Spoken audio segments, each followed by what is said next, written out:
All right, guys. Good luck at you.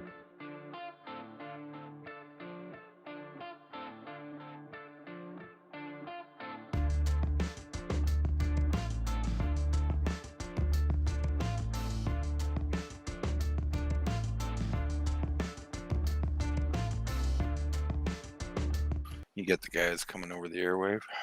Yeah, fix that.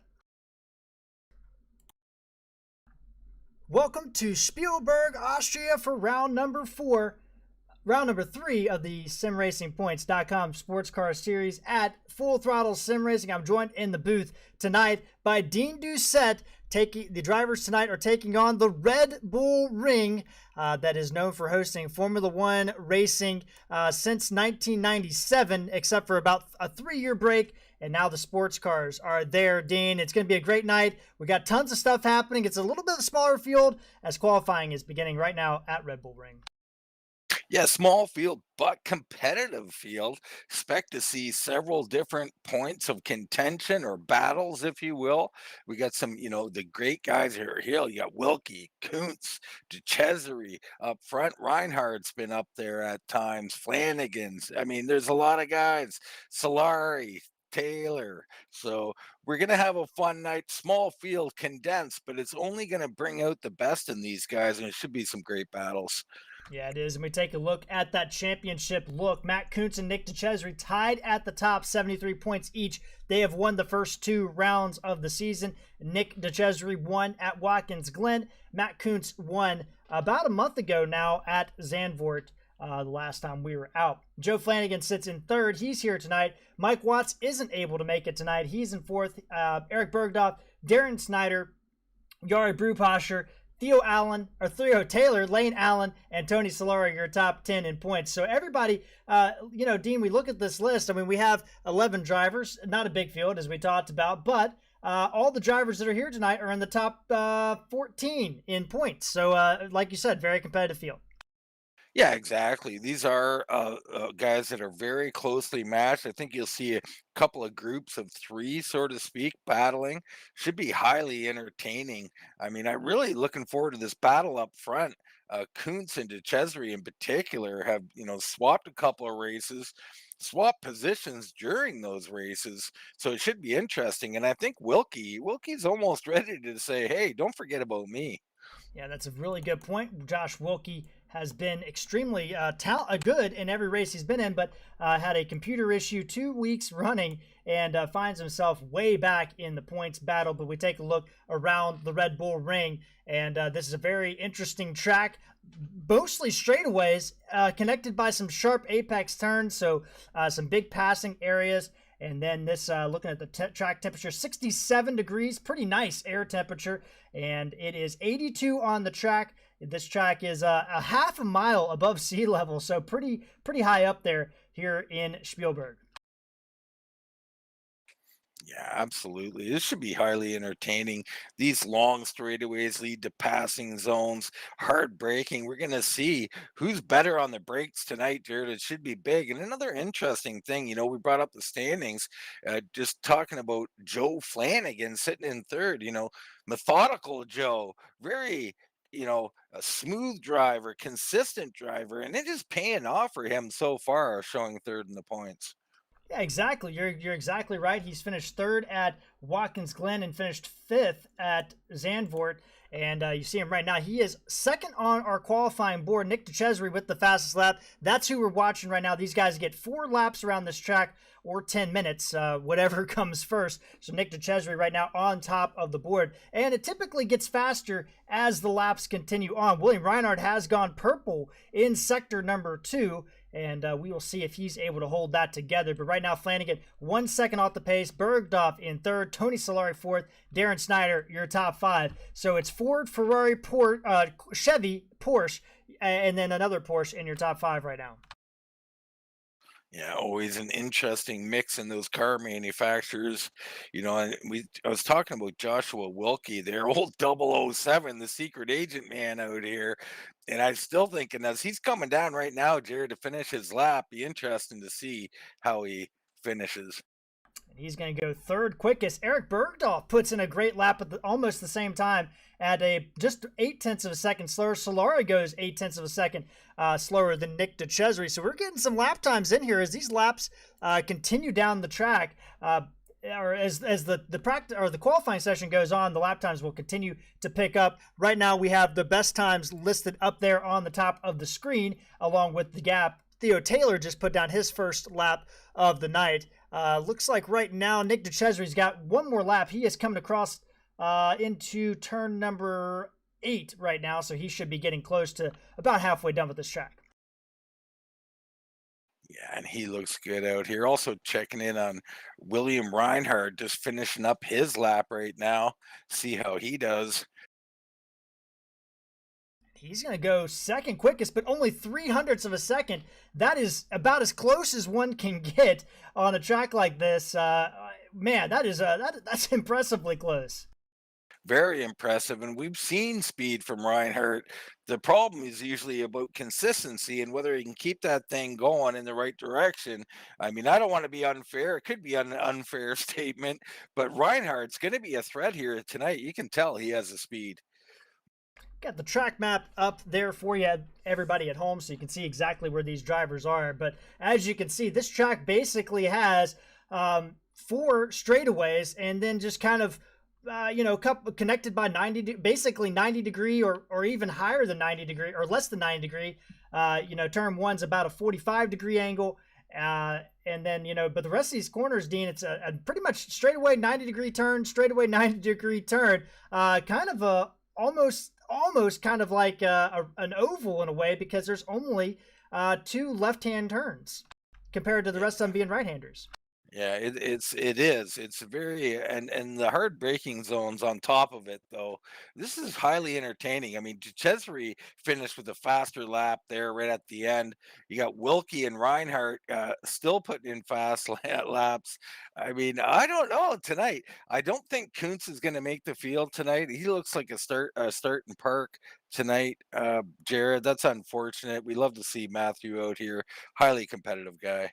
It is unfortunate. Yeah, we do not see the 69 on track. There's Theo Taylor. Theo Taylor won the GT class last season here at the SimRacingPoints.com Sportscar Championship, and not having the start to the season that I think he's wanted to have. He's been caught up in some incidents, had some technical issues as well, and tonight he is right now sitting 2 seconds off the pace to Nick DeCesare, Theo Taylor in the 777. And we got to shout out our sponsors, Asphalt Motorsports and Hard Dicks Hop and Ale. Without them, we wouldn't be able to have this broadcast. So shout out to those guys. Check those out in the description down there for more information as we watch some of these other guys around the track here. Dean, William Reinhardt out there. Paul Romaninski, teammate to Theo Taylor, getting his second lap underway. Yeah, absolutely. Out here, Romanowski was, another guy who's shown flashes of brilliance out here. Be interesting to see if he can regain some form and get near the top here.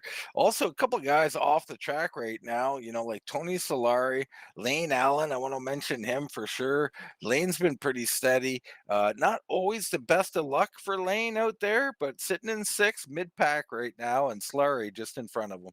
So you see up there all the drivers listed in pit lane. That means they have elected to end their qualifying. They would not be able to get back out and start a qualifying lap before the session is over. But the guys that aren't, William Reinhardt just came across but did not go faster that lap. And we have Joe Flanagan, who is actually in pit lane now, and Theo Taylor, as Nick DeCesare checks into pit lane with a 126.9, the only driver in the 126s. We'll see what Theo Taylor can do on his final lap, as we have about 50 seconds remaining in qualifying, Dean. Yeah, and I think this is about going to wrap it up. And we'll see if any of these guys are able to get out here and finish up a lap and improve their position. Theo Taylor, Theo is an extremely fast driver. It's a matter of whether he's got the practice time in. I think tonight might be the type of night where you see him improve and improve as the race goes on. And you see him kind of practicing his pit road entry. He's ready already. He's got some strategy in mind. Yeah, he has aborted that last lap. So that's going to do it for qualifying. And since we have a very long pace lap, we're going to go ahead and get you that national anthem as before performed by Alyssa Shipman.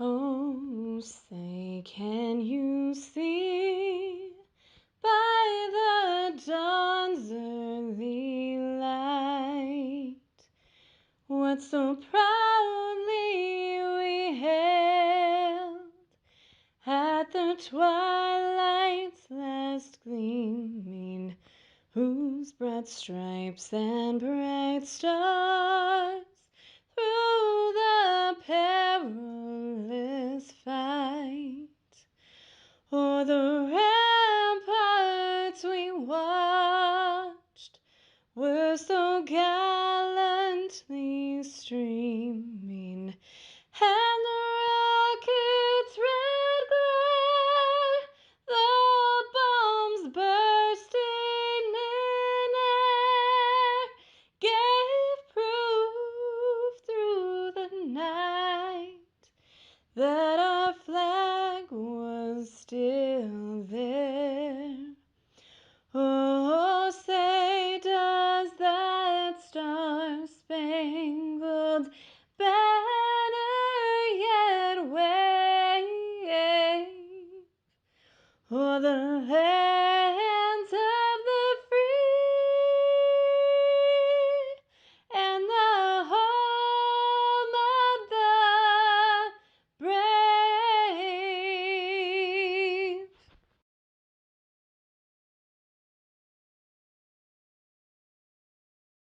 All right, we are back live here at Red Bull Ring, where these drivers are about ready to get this thing started up. We got a lot of drivers in the chat, or a lot of people in the chat tonight, so thank you so much for tuning out. I was surprised when I looked at the chat and saw all the messages in there, so thank you guys for showing out there in the chat here tonight. Let's take a look at the starting grid, Dean.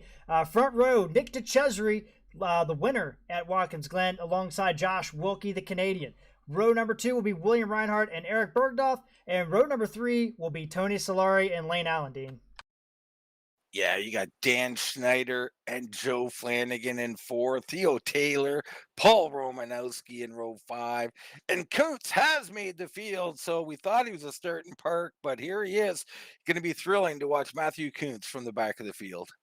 Yeah, it is, and that's going to be interesting. So you look at the dynamic of this field. We have 2 Fords, 1 BMW, 4 Porsches, 3 Chevys, and 1 Ferrari in the field as the pace car makes the turnoff, and we are about ready to get this thing underway here at Red Bull Ring.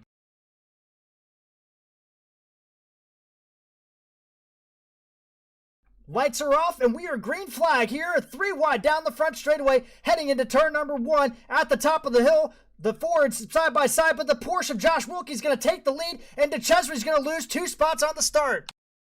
Wow, what a start at the front and a little further back. These guys being aggressive right from the get-go. So Josh Wilkie and William Reinhardt split. Nick DeCesare at the start. Eric Bergdorf laid off just a little bit as these guys come down into turn number 2. Another 90-degree turn. Reinhardt following. DeCesare a little bit loose. He's losing some time. Bergdorf had to check up. That's going to put Solari on his back bumper. Yeah, Solari and Bergdorf battling heavy here. And this is about what we thought. You're going to see several different battle spots during this race. And, you know, I look at the back too, Jared. Koontz well off still. He is taking it easy out here. There's Matt Koontz. He is definitely not what I was expecting from the driver of the 69 machine. He is, looks like he's just kind of pacing himself around the track right now. But everybody else single file, but they are all on top of each other. Flanagan there, Darren Snyder, Lane Allen, he is right behind Bergdorf. So you have the 3 Chevrolets right in a row, led by Bergdorf as Tony Solari sneaks around and drives that Porsche up to 4th place. So you had a Ford in a battle for the lead. It was short-lived. Reinhardt around his teammate Josh Wilkie. Reinhardt is out front, looking really good. Solari there pulled way down to the inside. He's letting someone go. He's letting Bergdorf go and others. He got a slowdown penalty, Dean. He got off the track there, and I think that's a slowdown area on that track. So Solari going to lose a couple spots, slide in right ahead of Darren Snyder, and he's on the back of Lane Allen. Attack mode for the Porsche. Lane Allen, what will he do going into turn number 2? Wow, what an unfortunate penalty there for Solari. A little unforced error. He's going to have to battle back. He's got heat from Schneider right now. And he's off the course again. So Tony Solari having a little bit of a up and down, but up front, William Reinhardt, Dean, we've seen him be very, very good in a lot of races this year, but then he just gets off track, makes a mistake, and all of a sudden he is out of the race or has to adds double work to himself, I should say. Yeah, he does, and that's the thing. He's got to stay pointed in the right direction on this track, mistake free. And if he can do that, he's got the speed, and I think he's got the car. Jared, this Ford looking pretty dominant out here tonight. We see Paul Romaninski got off track. That is down in the horseshoe section of the track, and he has got that thing refired, but unfortunately going to lose a ton of time. Right now, and you bring up a good point, Dean. What can William Reinhardt do now that he's in the lead? Did he make those mistakes because he was chasing people down, or did he make those mistakes just because he made those mistakes? I think we're about to find out. Yeah, absolutely. Going to find out a lot on what William Reinhardt has here. This is a 90-minute race. We're in 3 minutes here. There is a ton of time here as we look into second place, Jared, or I look into second place, I should say. And Dicesare is starting to peek around a little bit there. He's getting a little antsy back here. Josh Wilkie in the Porsche, the team there, the Hometown Heroes team. Apologies there for Josh Wilkie. He is in second place. Then we have Nick Dicesare in third place. Yeah, behind that, it's Bergdorf and Allen still. Solari not making up that time he had from that little slowdown penalty yet. So he's hanging in there, though. And Flanagan's off the track. Ooh. Got several drivers finding some spots there. Flanagan did get off track, but he didn't lose that much time, but he does drop to the tail end of the field. Paul Romaninski has headed to the pits. He did get some damage. We jump on board Pepto Joe, and there's battle in front of him. That's Matt Koontz going underneath Darren Snyder. Yeah, Koontz is ready to start going here, but he's got a battle on. He's going to find out it's a little harder back here than it is up front. Koontz is having to check in behind Darren Snyder heading into the turn there, and Koontz isn't able to really make something happen here. And Darren Snyder, he's a driver that can get things done at this track and in these cars. I mean, he was the GTE AM champion last season, so we know that he can get races won. And I wonder about these car differences as well. He's Koontz riding a Porsche here. Is it possible there's just not enough top end speed for these long straightaways? I'm not sure. Yeah, that's a great question, and honestly, I don't know either. Usually, these cars are pretty balanced compared to some of the other class makes that are out there. But we have a Porsche in second place right now, so I think that Koontz is just maybe feeling out this track. Maybe didn't get the practice time in he wanted. Romaninski still on pit road with damage, so he has lost a lap already 5 minutes into the race. Yeah, that's virtually going to end Paul's night. Very unfortunate for him. Up front, though, Reinhardt is extending here now, Jared, up 2.5 almost seconds on the lead. Yeah, he is, and he's doing a great job up front. Josh Wilkie has all the pressure behind him. As you see that gap, only about a half a second between Wilkie and Dicesare. These guys have gone head-to-head a couple times. They're coming out of the last corner here. Dicesare just trying to get that toe, but just can't quite get it. Yeah, the toe just doesn't seem to be that dramatic. You'd think with these long straightaways, it'd be passing zone after passing zone, but I'm not seeing it here. They're just not getting the draft, so they've really got to set up these exits to the corner and get some big runs.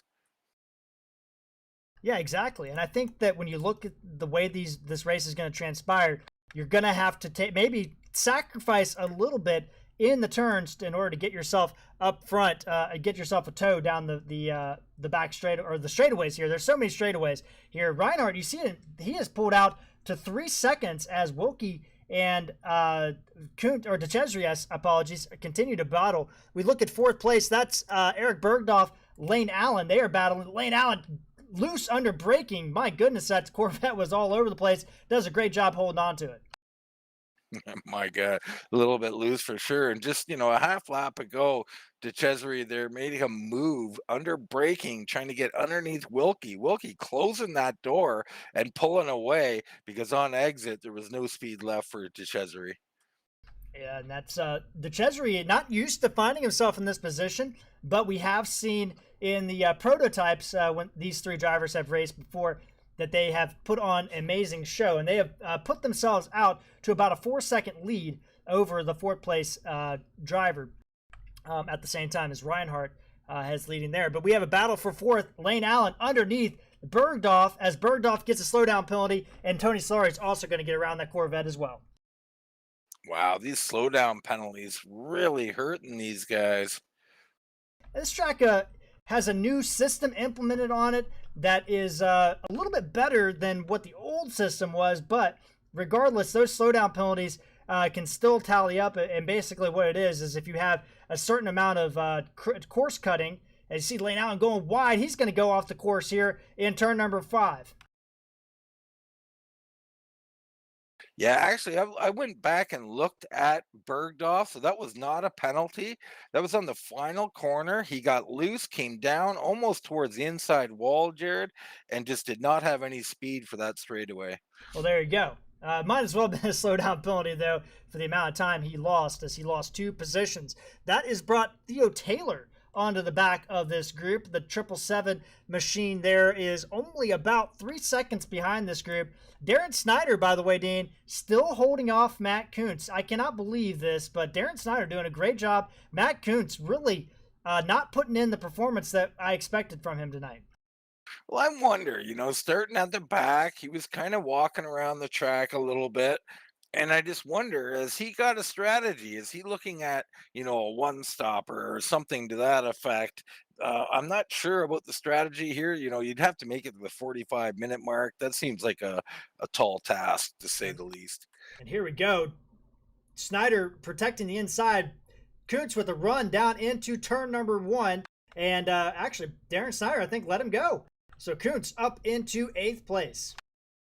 Yeah, it's kind of a classy move out of Darren Schneider there. I think he realizes passing really difficult here. Kuntz is tough, he's faster, and let's just let him go and let him go have his day here. So Matt Koontz up to 8th.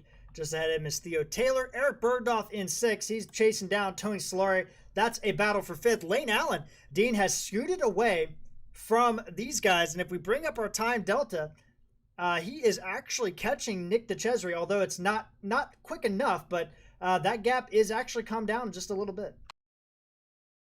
Yeah, Lane Allen's doing a nice job up here. I mean, these top 3 guys are really setting the pace, but Lane Allen not far off. And another guy, I mean, Kuntz, obviously, that last lap, fastest guy on the track, or at least his fastest lap, I should say. Kuntz went fastest his lap. Fastest on the track last lap was William Reinhardt. We'll see what it is when they come across the line here. Reinhardt actually just went a little bit quicker, 127.2. Not his best, but Nick DeCesare starting to chase back down Josh Wilkie. He was second quickest that lap. Yeah, and I think we'll see some ebb and flow here. We don't know about the tire situation here and how it's going to affect these guys. With these heavy braking zones, I got to think there'll be a little bit of an effect. Yeah, I would think so.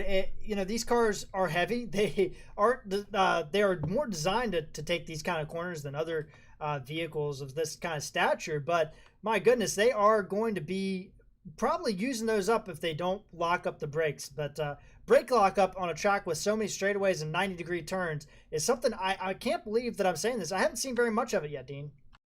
No, it's kind of interesting. Nobody's really tried that deep dive, lock them down move. And you got to kind of like that. It's a 45-minute race, right? This is not the time to make those moves. I mean, we might be getting there now, but the first 10 minutes, you just want to turn some laps, get those tires warmed up, and get a little feel for what's going on out there. Right now, the closest battle on the track is between Tony Solari and Eric Bergdorf and Theo Taylor and Matt Koontz, as Matt Koontz has caught the back end of that Porsche. So it's going to be Porsche on Porsche here in just a moment as these two drivers continue to look at each other and battle. Here we look out the back of that Porsche and you see Koontz gaining with every corner. Yeah, he's gaining, and no surprise, Joe Flanagan has put down his personal best here. He's got a lot of work to do yet, but we know how consistent Joe is. He'll probably end up inside of the top 6 or so by the end of this race. Well, we saw him get off track, Dean, and does that change how when if if that happens to you or something like that happens, does that change how you attack the race? Does that change your strategy? Does that change everything about the race, or do you just focus on just getting some good laps in? Yeah, I mean, I think it could, but I don't think it really does. I think what it does is it really alerts you, like, hey, you're not focused enough. Get focused. Get those tires where they need to be. You can't slip up here. You'll get you get a penalty for going off track. Continue to look out the back of Theo Taylor. Matt Koontz tried to make a move there, wasn't able to do so. And you look around this track, beautiful track, by the way. It is one of the newest additions. This track and Nashville Super Speedway came out at the same time, and both those tracks very, very well done. Very great scenery here in the mountains of Austria, and you see the battle on track between these two drivers. Let's bring up the track map, give you an idea of what is going on out there right now. So William Reinhardt, he is as the track map is not loading for some reason. Maybe we don't have a map of this track in the game yet. There is one, but it is temperamental, Jared. There we go. We got the track map up now. Don't know what happened there. So our battle on the track right now, Josh Wilkie. You look out the back of that Porsche, Dean. Nick DeCesare starting to get bigger in that Ford. As if the Ford, I have to say, looks like a very gigantic car out there. But I assure you, it's in regulations.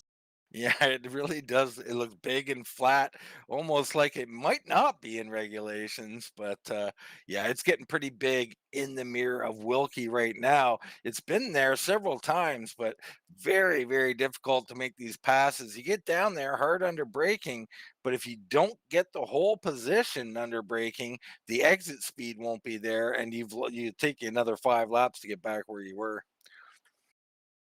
We look out the back of the hometown heroes 007 Josh Wilkie there, Nick DeCesare, and you see the line through the turn. Nick is kind of taking a little bit more shallow approach, trying to get a little bit more speed out of the corner. You see Wilkie is using all the curb. Yeah, I like what Wilkie's doing, to be honest with you. I think that's what's helping him fend off to Cesare is that he's just taking better lines, getting better exits, and carrying more speed. You see, Cesare will close up on entry, but on exit, he seems he doesn't have anything for him, and it's really paying off for Wilkie. Well, we have a big battle heating up right now, and it's a little bit further back. It's Lane Allen, and he has got Eric Bergdorf, Tony Solari, have caught the back end of Lane Allen. And in the background is Theo Taylor and Matt Koontz. They have trimmed the gap down, Dean. And we got somebody, I think, wrecking off the corner back there. Was that Matt Koontz? It was. Koontz wrecking. And the final corner has been giving these guys fits, and Koontz just bit it. Heavy damage, I believe. We'll get a look. I'll get a look in on it and report, but I think he's got some actually, yeah, minor damage to the front end. We got the replay up now, Dean, because we wanted to see what happened here, and it just gets over that curb. So there's a yellow curbing and then a green curbing, and if you get past that green onto that AstroTurf, no grip there, Koontz loops it around. Well, I tell you, with Koontz struggling the way he is, shocking as it may be, this is a big opportunity for DeCesare, one who's tied with him in the points, but for Wilkie and Reinhardt and others as well to make up ground. These two drivers tied in the points. Joe Flanagan 15 points, and right now would only gain about 3 points on Matt Koontz here tonight.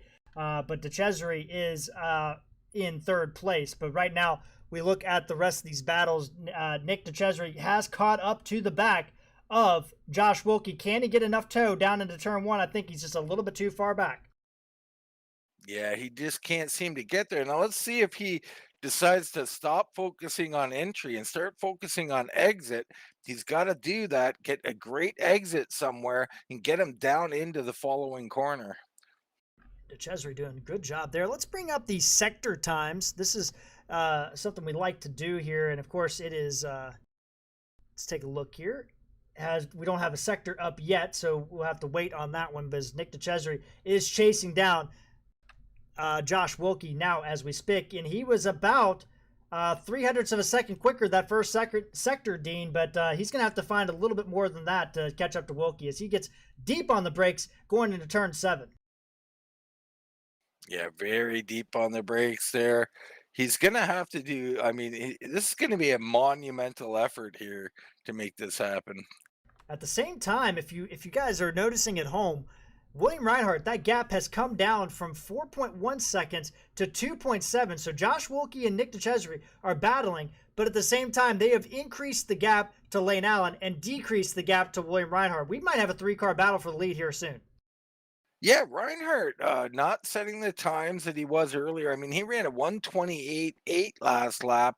That was pretty bad. He must have had an issue there. You're looking at Dicesare at 127.7. I mean, they just crossed the line. These are switching up now. But still, Wilkie and Dicesare faster this time by, so they are catching them. And you see there on our screen the time delta graph between Wilkie and Reinhardt. That gap as high as about 4 seconds, right at 4 seconds. It has gone down to 2.8 thereabouts. But Reinhardt put in a good lap, but still Wilkie was faster, Dean, and so is Dicesare. So that even though Reinhardt's starting to match some pace again, he's still not putting the time down. Yeah, it's very interesting what's going on up front, and I wonder if tire concerns or brake concerns, or it's just a matter of, it's demanding these heavy braking zones. You miss your braking point just one time, and you're talking probably a second on the track. Speaking of good times as well, Darren Schneider just putting in his best lap of the day as well. And he is doing really well. And having a slight technical issue here, so we're kind of stuck on this battle for now, but we will get that resolved here. So we're focusing in on Wilkie and Koontz, or Dicesare, apologies. And Wilkie put in a great sector, Dean, and he has expanded that gap out. Yeah, and that's what we've seen all race long. Is Dicesare can get there maybe 2-3 car lengths away, and then Wilkie, he just does. I mean, he's just doing what he does, and whenever Dicesare starts pressing, he loses time. So I really don't know what he can do at this time except for be patient. They're still catching our leaders, so I mean, maybe not the last lap by, but I mean, they're still right in the realm of riding with William Reinhardt. So just be patient; it'll come to you.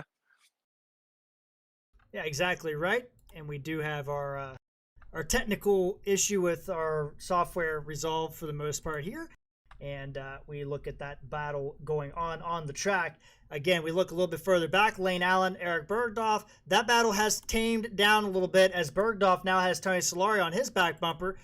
Theo Taylor and Darren Schneider in 7th and 8th. Joe Flanagan by himself in 9th in that Ferrari. Looks like he's got some left side damage. I don't know. I didn't see him hit the left side, but he definitely has some on that car. Then Matt Koontz in 10th. Paul Romaninski is on pit road with extensive damage, and it looks like his race is pretty much done anyway, but he might not be getting out here for a little while. Yeah, I think he's done for the night. Koontz being the big surprise here, still running 128.8 on the track, and he is he's off track again. My goodness. I mean, Matthew Koontz, we've never seen this from Matthew Koontz. Perhaps no time to get on the track this week, and I'm sure this is beyond frustrating for the man who has the kind of talent of Matthew Koontz.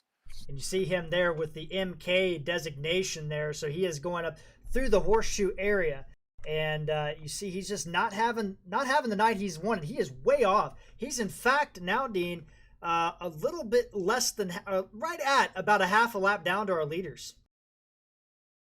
It's unbelievable, Jared. I don't even know what I could say about it. But speaking of our leaders, Wilkie and Dicesare again gaining about a half second last time by. So they continue to make up time. And I think Decesare's just got to be content to wait till they get up there and make this a 3-car battle. Yeah, and I think if you're Nick, I mean, why press it, right? You're running good lap times.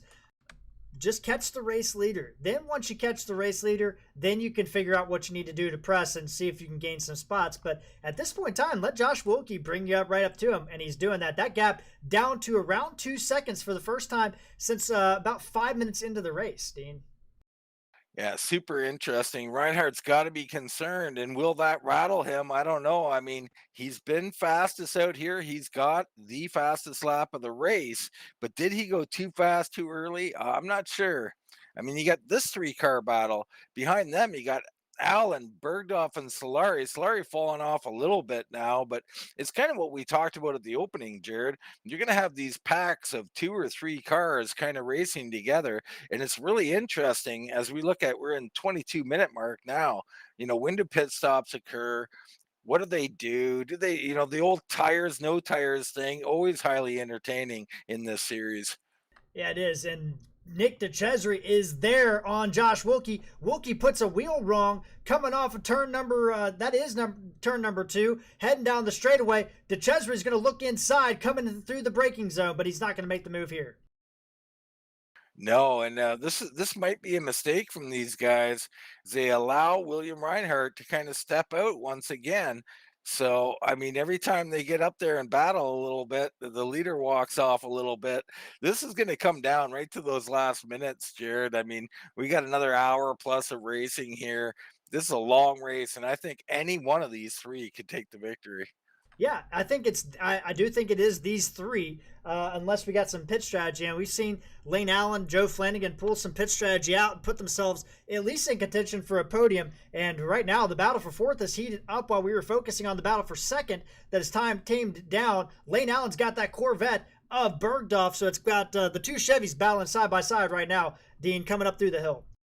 Yeah, if we could hop on board with Bergdorf here and just watch what he's doing, because I love watching Bergdorf race. He is a fast race car driver. He'll make the odd mistake, but he's aggressive through these turns. He wants to get an aggressive toe off the turn. I really enjoy watching him run. Little lag there from Bergdorf, and he is back on the screen. But you see him jumping on the screen, and we jump in car, Dean, and you're exactly right. Look how smooth he is on that steering wheel. Just really good, very easy on the brakes. I don't know if you guys can see, but there is a brake pressure gauge down here, just on the edge of that screen, and he is very good on the brakes. Lane Allen he's all over the back of Lane Allen, I should say. He is. I mean, he just putting the pressure on Lane Allen. I love what he's doing. They head down in here to another tight turn. And I mean, this is all kinds of pressure on Lane Allen. It really affects you with the guys on your bumper because you don't know if he's going to brake in time or not. Sometimes makes you do some later braking than you'd like. But Lane Allen doing a nice job holding them off so far. And we're looking out the back of Lane Allen. These, if you look from a distance, you probably get confused because both of them are red. One's red and white, one's red and black. But Lane Allen is right there. New look for Eric Bergdorf. Usually has the spirit of the America is what he calls that paint on it. I don't know this paint scheme. Didn't get a good chance to get a look at it, but a brand new look for Eric Bergdorf, and he is right there with Lane Allen, who is moved up 2 spots. Dean, he is one of our best gainers of the race. Theo Taylor has that acclamation right now. Yeah, good old Theo Taylor. I mean, we said that in warm up too, that he's going to improve as this night goes along. And I think that's exactly what you're seeing. The more seat time he gets, the more laps he lays down, he's going to get tougher and tougher. But let's give it to Schneider too. Schneider hung in there holding off Koontz for the longest time, and he's hanging right in there with Taylor.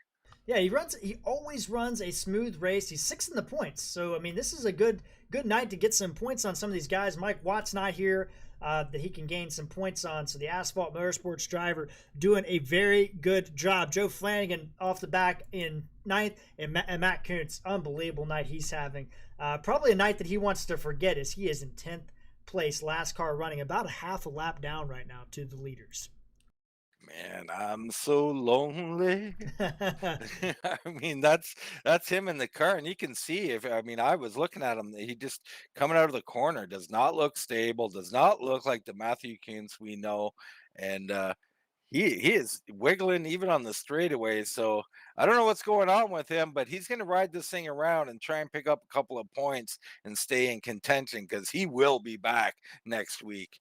Well, as we talked at the top of the show, this is a brand new track to iRacing service. This just came out at the end of May, the beginning of June, for the season 3 release. So everybody has had the same amount of time or the same opportunity to have the same amount of time on this track uh, as anybody else on the service. It's not you didn't join in 2011 and you didn't get this didn't get the track didn't come out came out in 2008 or something like that. This track is 2 months old, and maybe is that playing a factor in this, Dean? Oh, I think it's no doubt that it is. I mean, there's a chance that he didn't even buy the track or get on it until tonight. So, and I mean, that's kind of what it looks like, really.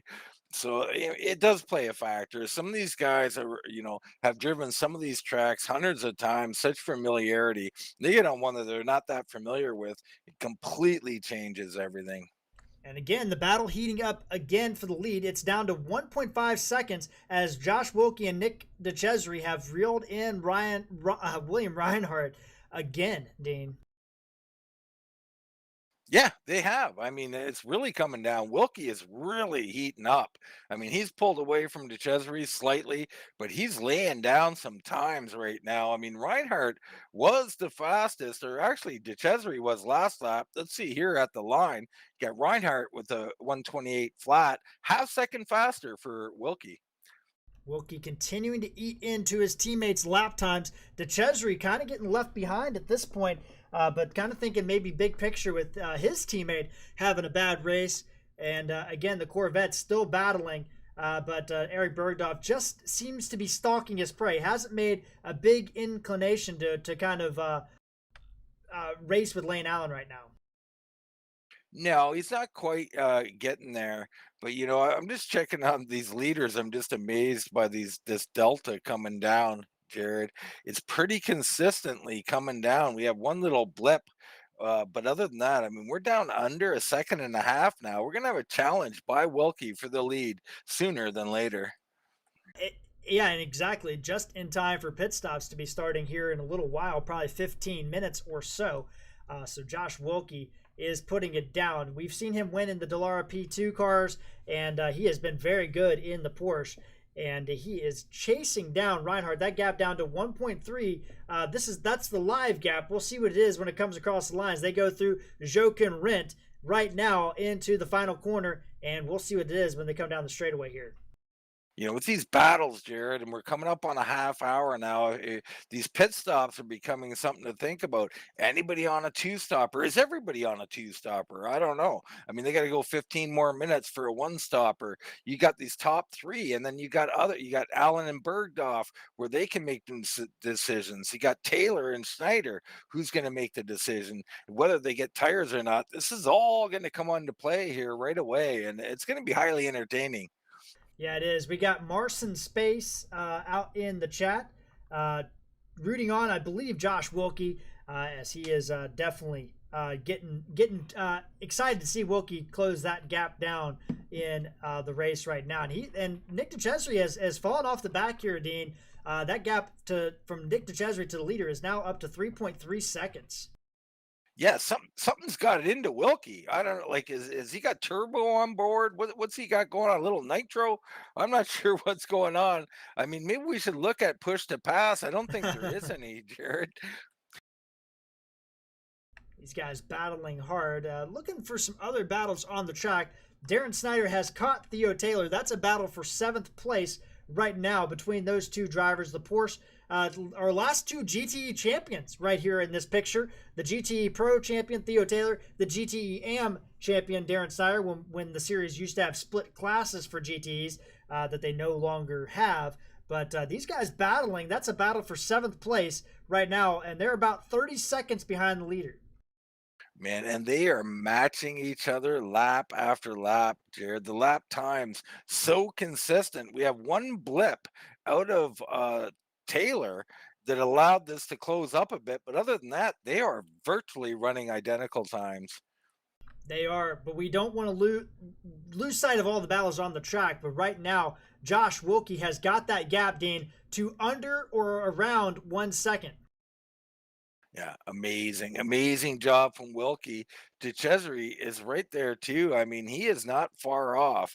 I mean, he's flipped back to 3 seconds off the leader, almost 2 seconds to Wilkie, but still in this mix. And like we talked about with pit stop decisions coming up, I mean, It's going to be a big call. I mean, they always take tires, it seems like, but do you take them early or late? Or is this a one stopper tonight? It looks like it might be. And that's a great, I think it's going to be close. I don't know exactly what that is, but I think it's going to be very close to see what these guys can do as far as the length of the race goes. And I think that it's going to make it a very interesting thing. As you see Reinhardt looking out the back there, he has Wilkie all over him at this point, and he's going to have to figure out something quick. He is. And I mean, oh, and Wilkie, he's crashing. And Wilkie has spun it off the last turn, and he's got heavy damage. The wing is bent on that Porsche. Let's take a replay. Unfortunate from Josh Wilkie. And there it is. Race information. Josh Wilkie has crashed. Let's take a look at that replay.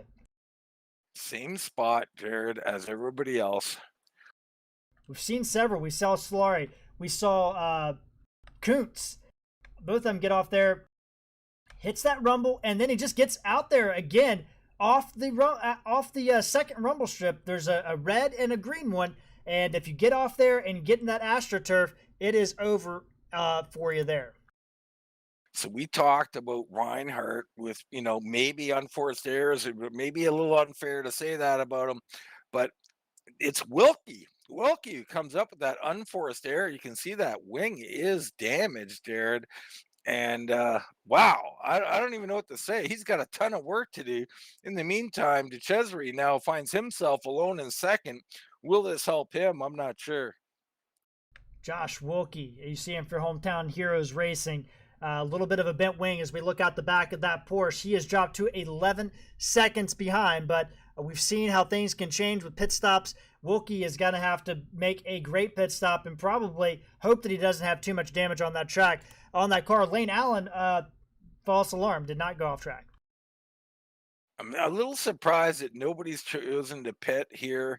I guess we're all looking at a one stopper, everybody extending to the 45-minute mark. They got 11 minutes to go, Jared.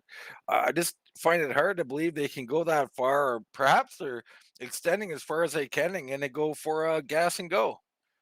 Theo Taylor going off track, and now that puts Darren Snyder on the back. He almost loses it coming out of the final turn here. Darren Snyder's in the tow, but it's too far back to make a move up into turn number one. But you got a great point, Dean. What are they going to, you said it earlier, I think, is this going to be a one-stopper? And I think it's, 10 minutes to go until we're halfway through it. I think that this is looking more and more like a one-stopper every lap we do. Yeah, it's almost obvious at this point, but I mean, I'm a little disappointed almost, Jared, because those two stoppers are so intriguing with who takes tires and who doesn't. But let's face it, if we're only talking about one stop, that same question can be highly interesting. I mean, if you come in and get a no tires, you're going to gain a huge advantage on the track. But can the tires hold up? We're already seeing people having a little bit of problems out here. Yeah, we've seen Matt Koontz, Joe Flanagan, Reinhardt's in.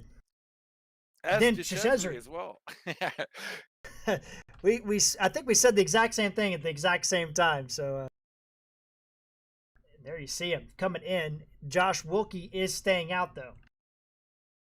Yeah, Wilkie's staying out, and this is where it all comes down. So at the 35-minute mark, Jared, personally, I don't understand it. 30 minutes is where the marker is.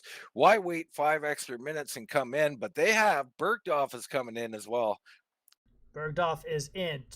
Tony Solari in, and you're going to see Wilkie and Lane Allen have gone by. Also, it looks like Theo Taylor has bypassed the pits. And as well. So, and you see down here on the left-hand side, Reinhardt down the way. Dicesare, a little bit of a slow stop there. He's down the way. And it looks like, if I'm not mistaken, that is Matt Koontz that is elected to stay out as well. Yeah, Koontz could definitely be on a one-stopper. Might be his only play here. So there's Josh Wilkie. Dicesare did make up some time there, Jared, even though it seemed like he had a slow stop. It looked like he made up maybe a half second there. Yeah, it looks like he did make up a little bit of time. You're exactly right. As you see these drivers heading off pit road right now But we're gonna have to see how this all transpires. This is the best part of the race, Dean, is to see where these guys all kind of flap out as the race goes on. And you see them on the track right now. We got Joe Flanagan down and away, Tony Solari down and away. Flanagan just not getting in the pits, Solari down and away in his Porsche. Yeah, and it's interesting what's going on here. Solari grabbing tires. The only guy to grab tires here is Tony Solari. So he's going to be at a deficit on the track, but has that rubber. He won't have rubber again. Wilkie and Allen are in. Wilkie and Allen are in. We're going to focus right here on this pit lane view. So Wilkie is in his pit stall. Behind them, we also have Theo Taylor coming in. Up at the top of your screen, there's William Reinhardt right now coming off the last corner. Dicesare is right on his back. Wilkie's going to have to start getting it going down right now. And Reinhardt has passed him. And it looks like Dicesare will also pass him. Yeah, that incident that he had was just more than he could handle here. And he's getting tires, Jared. He's going to sit in here for another 15 seconds. Wow. And that could be the difference, as Wilkie is now down and away. Lane Allen also still in the pits, it looks like. He is now down and away. So these guys looking like they took tires here, Dean, which could be the difference as the run transpires. Both of them going to lose time as Bergdorf comes out. He's going to beat Lane Allen, gain one spot there, and he is only 7 seconds behind Wilkie. So that shows you just how much those tires make a difference. Eric Bergdorf had the quickest pit lane, or the quickest pit stop of the race so far at 20.8 seconds, Dean. That pit crew did a great job. They did. It was very interesting. I watched Wilkie's car rise up. I thought that meant he was getting tires. Lane Allen, another mystery, on pit road for over a minute here. Finally exiting pit road. In that car, I did not see Lane Allen have any incidents, so I can't think that was a wreck. But, doing the math here, Dean, could have been too fast entering pit road.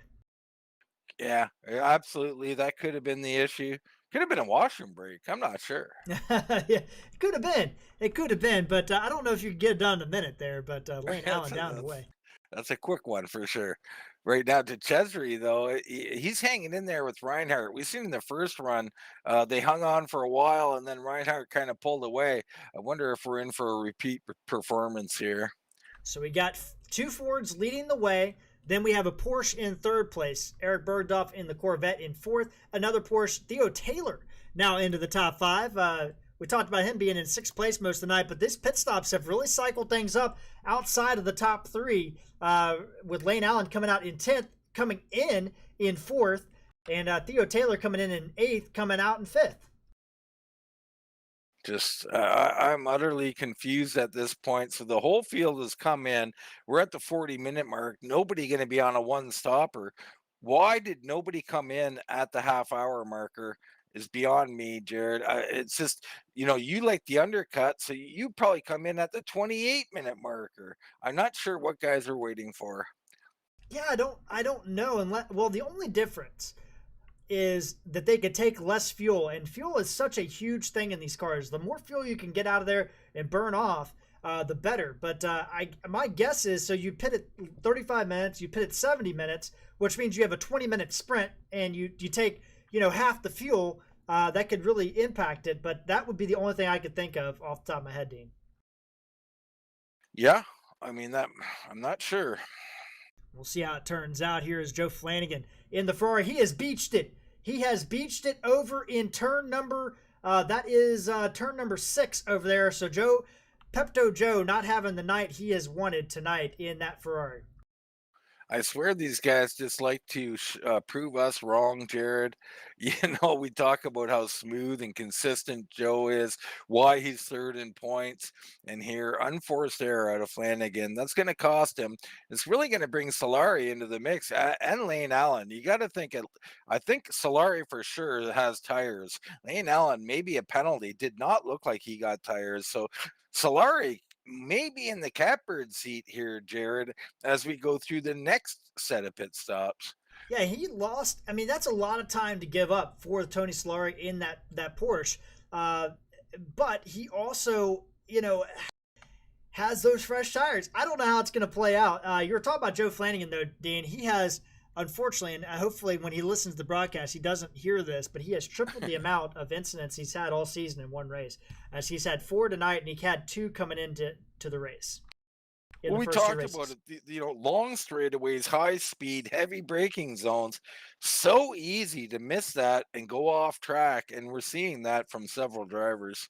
Matt Koontz, Dean, we see he had some incidents earlier, but he called it earlier. He was the first guy on pit road, and he has made his way from running last on the track up into 7th place. He is about 55 seconds behind the race leaders. Tony Solari goes off track, and he has beached it.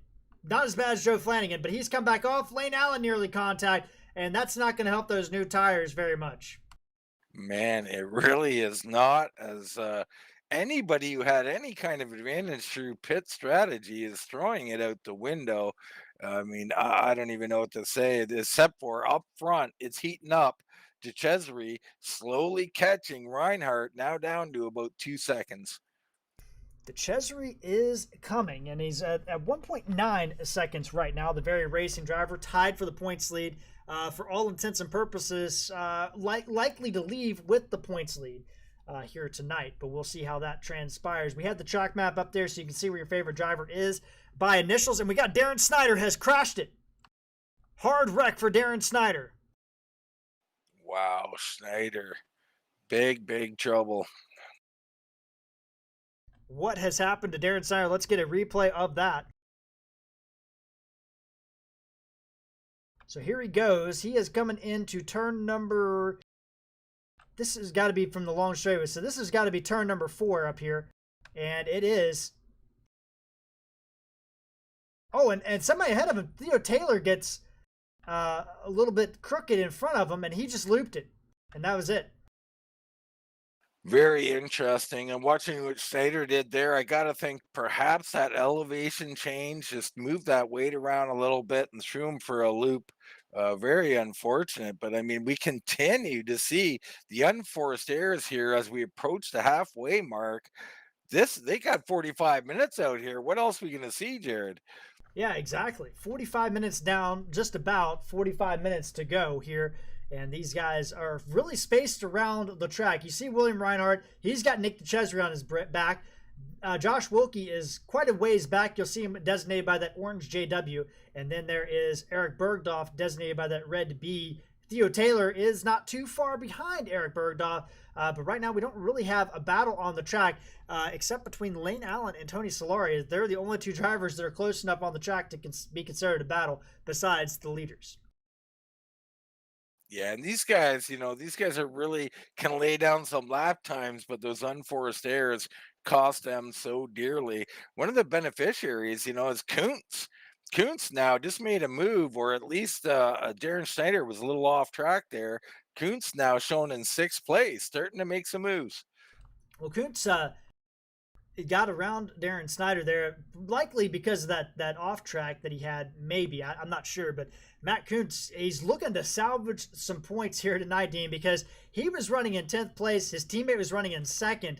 That was about a 20-point swing right there between those 2 positions, and now he's got the point deficit down a lot more right now as he continues to work his way forward. He is about 20 seconds behind Theo Taylor, though.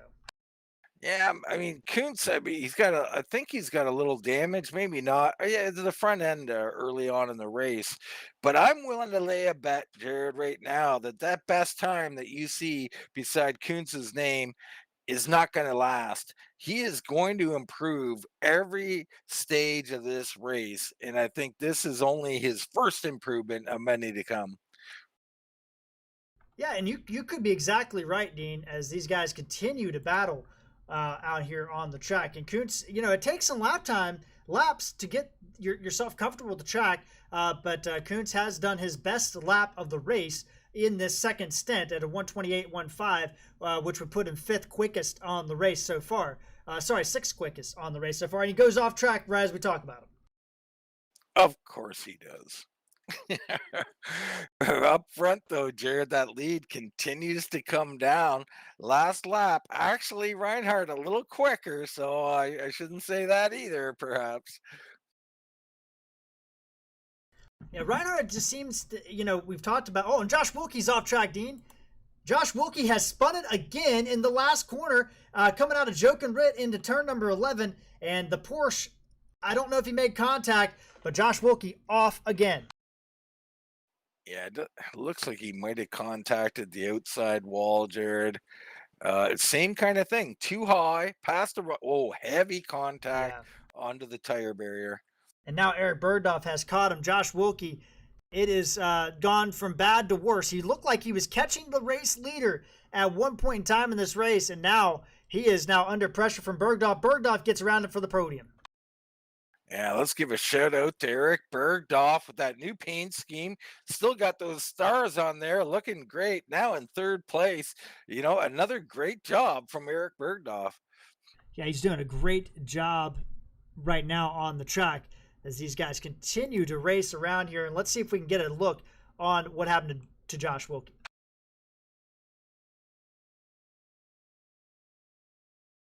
So here we go. Josh Wilkie, as we said, going into Jochen Rit and then going into turn number 12 here. And he just does the same thing. Just gets out there on the other side. Oh, heavy head first into the barrier, Dean. That is going to hurt. Yeah, it didn't look to hurt his car too bad. These cars are pretty resilient, but that was a heavy, heavy impact. Meanwhile, the race is heating up front. Heating up front and heating up for third place. We'll jump to the lead right now. Dicesare on board the Ford as he is chasing down the Ford of Reinhardt in front of him. Wilkie's teammate battling, and these two drivers, Nick Dicesare, couldn't get anything done right there as they're going to head down this short straightaway into a hard braking zone. You see, this is where Dechesary's been so good on the braking zone. It's exit where he gets killed. We've seen when he was battling Wilkie, it was the same story. He just gets in the corner good, but he can't get out of it. He's got to change that up, in my opinion, just a little bit. And I mean, he is catching our leader, so perhaps I should hold off on the advice. But Dicesare and Reinhardt are going to do battle the rest of the way. Yeah, they are. And I believe we are joined by Brody Hanna, who's been checking out on the pits. Brody, you got some updates for us. Yeah, I got a few updates. I was talking to the guys. So first off, on Lane Allen, the 14, he got an unsafe entry, and he doesn't really understand that. He doesn't know what he did. It wasn't a speed penalty. It was unsafe entry. So he did have a penalty. As far as Joe Flanagan, he did take his tires on the first stop. He's not taking tires on the second stop, according to the team. So that's it for tires for him.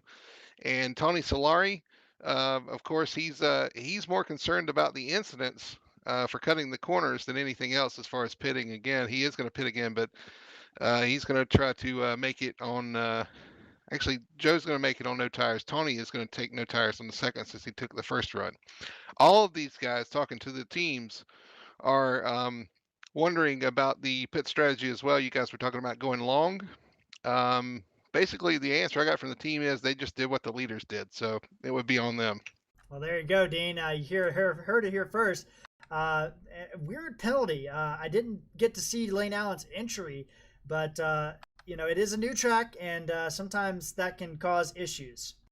Well, it's always tough when you get a penalty like that and you don't know what you did, because he's got to come on pit road again and he's got to be thinking, I'm going to do the same thing. I don't know what to do. But Brody, to ask you a question, you said Joe Flanagan took 4. My timing shows the pit stop at 21.6, just not possible. No. Can you confirm that? No, I got that backwards. So Joe will not. He didn't take tires the first run. Said he's not taking tires the second run either. He's not taking tires at all for this race. So it'll be interesting to watch. Tony was the one that took 4 the first run. Will not be taking tires on his second stop. 10-4. Yeah, we had Tony, but Tony unfortunately had I believe Jared a hard off track.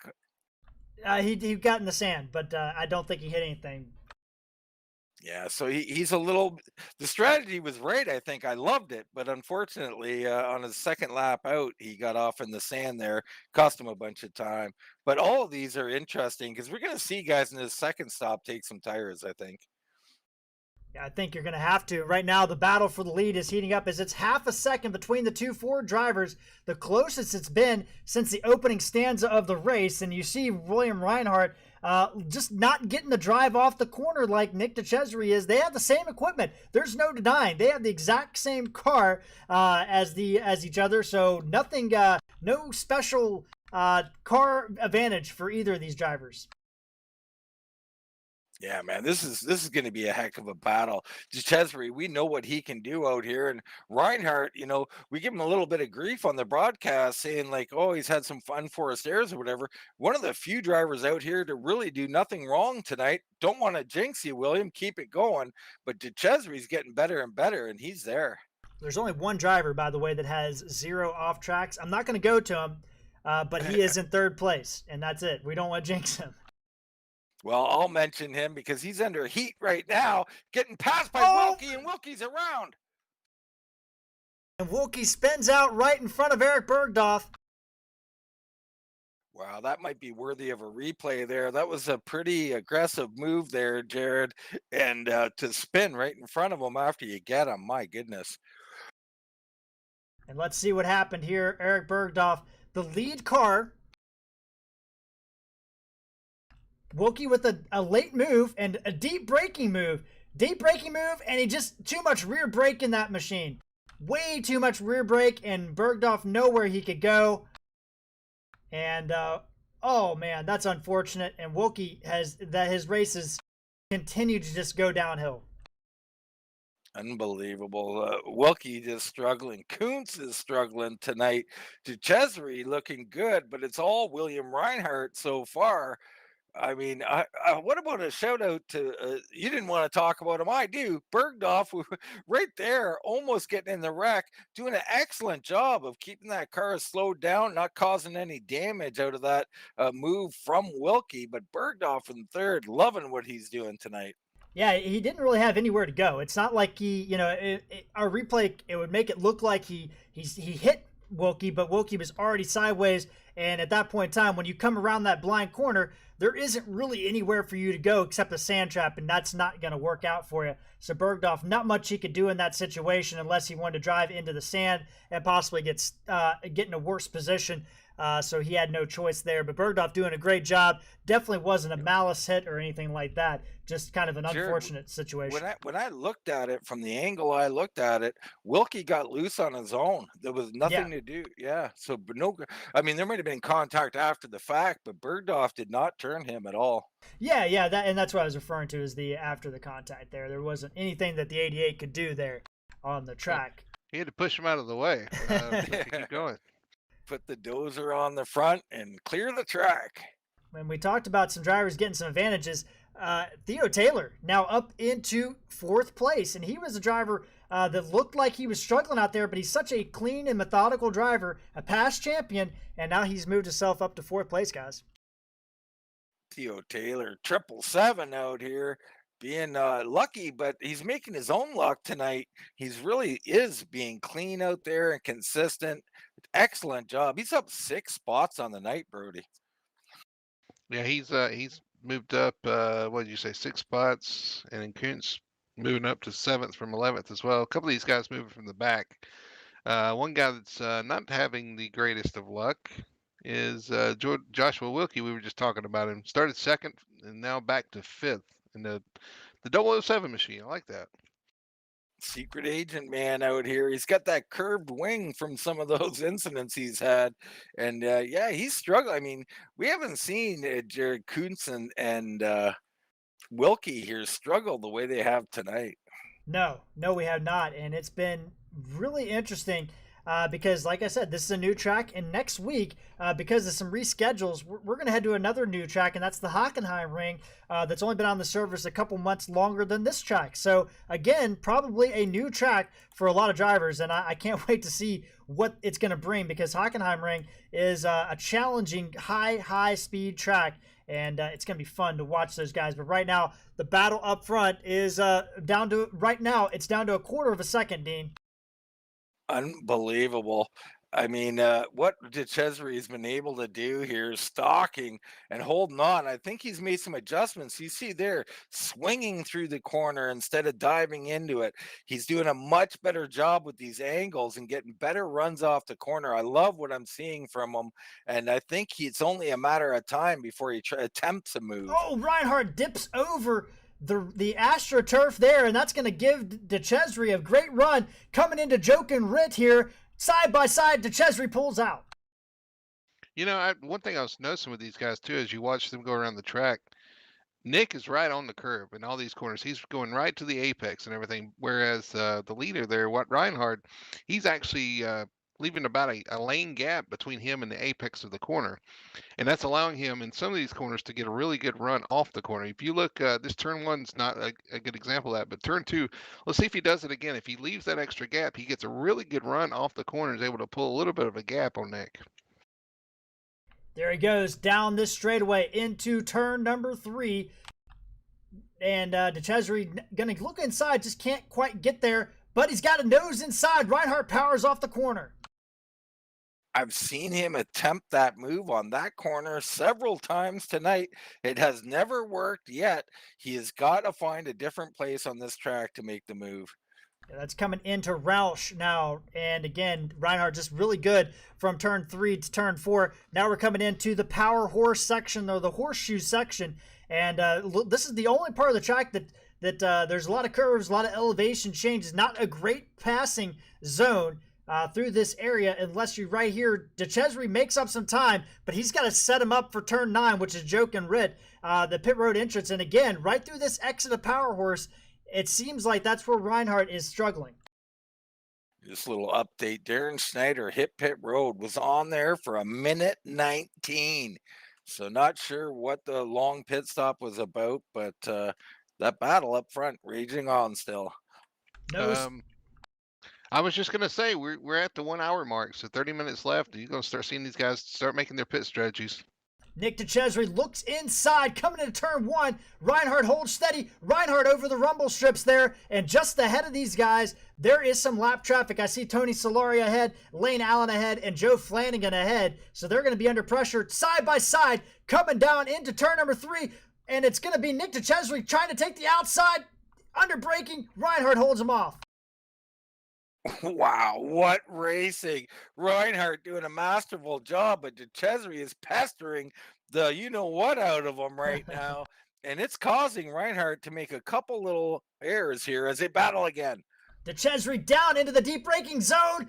I can't believe they didn't touch. Maybe they did touch. I don't know, but it was close. You couldn't fit much between them. Going into power horse now. And side by side, this isn't a passing zone, but Nick Dicesare's going to take it on the outside. What a move by the 00. Yeah, we said he had to find a different spot. I'm not sure that was it, but he made it work. Exit of the horseshoe, and William Reinhardt with a better run through that section now. This, if Nick Dicesare holds on going through 9 and 10 here, Dean, it'll be his first lap lead of the night.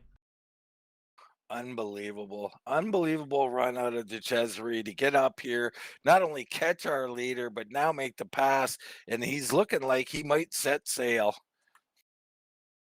And Nick Dicesare, he has inched it out, and the pole setter, first lap lead officially in the books for Nick Dicesare.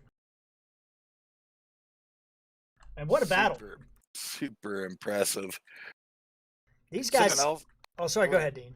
I was going to say someone else who's putting on a show is Theo Taylor, who's starting to catch back up to Bergdorf again. And watch out for Taylor, man. He is coming.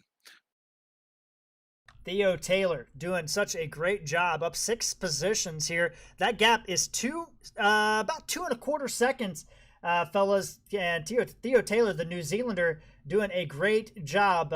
Just waking up and getting some coffee and then jumps in a Porsche. There you go. That's the way to do it. Josh Wilkie in 5th place. He's dropped off about 3 seconds off that. Matt Koontz in 6th place. He's had such a un-Matt Koontz night. He almost lost it going through turn number 10 right there, and was managed to hold on to it. Joe Flanagan there is in 7th, Lane Allen 8th, Tony Solari in 9th, and Darren Snyder has made his final pit stop, and he is in 10th as he is 1 lap down now to the race leaders. Yeah, it'd be interesting to see how that plays out for Snyder. Early pit stop, but the longest pit stop of the night. Don't think it'll play out well for him. You brought up Koontz. That corner is giving him fits. The final corner, he's already wiped out twice there, almost doing it again. And I'll bet you other times we haven't been on him, he's been struggling with it as well. The one thing we got to keep in mind too, guys, too, is these front two. What the tire strategy is going to be? Are they going to take tires? Are they not going to take tires? Have they taken tires? I don't know. I wasn't here for that, so we'll see what these guys decide to do. If they both decide to do the same thing, you can bet this battle will rage on. It doesn't look like either of those drivers took tires, but just ahead of them, you see it in our wide shot here, Tony Solari, who has not recovered from going off track. He hasn't gone off track since then. He did just go off track, and now he is only about 10 seconds ahead of the race leaders, and Reinhardt locks up going out of the power horse section there, and Eric Bergdorf on pit lane, Dean. Yeah, Bergdorf coming down first in, besides Darren Schneider, who took his. So I like the call from Bergdorf. Be interesting to see what he decides here. He had third place. Will he take tires? Bergdorf in third. He had about 3-second gap, and I love the undercut play when you have a close gap like that. We'll see what Bergdorf can do. But right now, Dicesare is inching that gap out as Reinhardt is pushing harder and harder. And I think at this point, guys, if you lose the lead, I think you don't want to push any harder than you have to. And Reinhardt is losing time by going off track and locking up under braking. Yeah, he's pushing now, pushing a little too hard. And update on Bergdorf. So I seen his car rise up, but a short pit stop. So I'm not sure, Jared, about the tire situation with Bergdorf. I'm going to say he probably did not take any. No, I can confirm he did take tires. I don't know the short stop, but yeah, he did take tires. So we'll see how that plays out. And Dean, like we said before, or maybe we said this on the broadcast, even though this is a GT series, it is still constricted by the IMSA rules, which means they have to fuel the entire car first, then change the tires. Likely at 27 minutes to go, he did not take a full tank of fuel, which would save him probably about 5 or 6 seconds. Well, if that's the case, if he did get tires, this is an extremely good pit stop. If he got enough fuel in that vehicle, 28.3 for Bergdorf with tires, very impressive. It's super good. But remember, he had the best pit stop at the beginning of the race, almost a sub 20-second pit stop, just over 20 seconds, about a second quicker than anybody else down pit road. So Eric Bergdorf's got the pit lane lined up and figured out for sure. Guys, it makes me wonder if maybe he took 2 tires on the first stop and 2 tires on the second stop, just inverting what he was taking from the first stop. Anything is possible for sure, but I'm just loving anybody who's figured it out, who's got a plan, comes in and executes that plan on pit road. You'll see by the end of this race just how much they benefit from it. Some of the guys, like you alluded to, Brody, that they're just following the leader out here. That could be problematic. I mean, the leader strategy is not your strategy necessarily. You see the leaders getting around Tony Solari. So Solari, the only driver on the first pit stop to take tires. If that strategy is going to pay off, it's going to have to. A lot of things are going to have to change, unfortunately, as Solari lets both of the leaders go, and he'll go a lap down to join Eric Bergdorf and Darren Snyder. But both those drivers have made pit stops, Dean. A tough night for Tony Solari.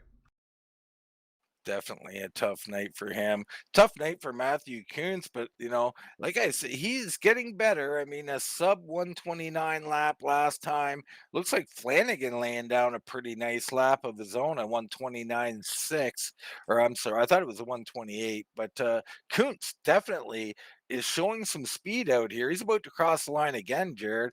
Be interesting to see if he continues to get faster. Yeah, he is doing a great job. Josh Wilkie, on the other hand, has caught back up to Theo Taylor. And with 25 minutes to go, if I was Theo Taylor and I saw Josh Wilkie coming, I would probably go ahead and dip on pit road. But just go ahead and get out of the way and save yourself the battle and not use your stuff up. But Josh Wilkie has dropped that gap down to 1.2 seconds now as they come through the horseshoe exit here.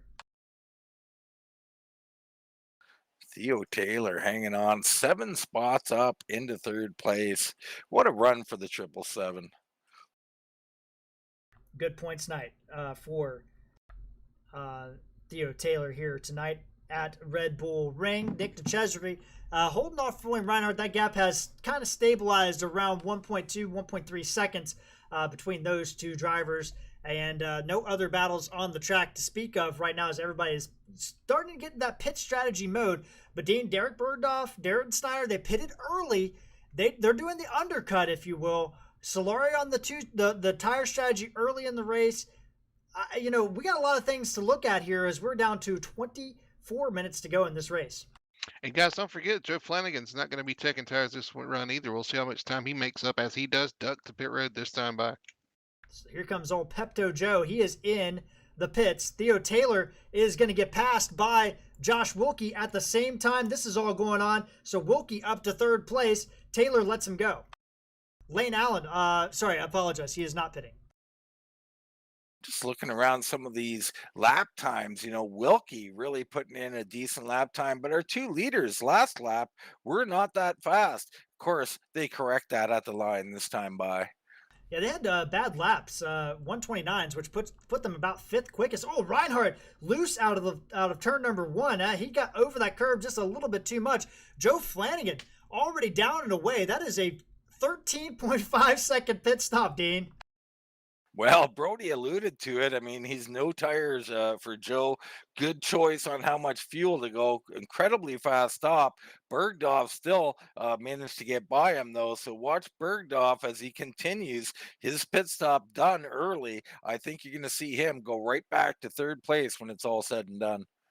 We know Pepto Jr., Joey Flanagan out there watching Joe do his thing out there. So love to have the family involved in the races here on Full Throttle TV. And Dean, I think you're exactly right.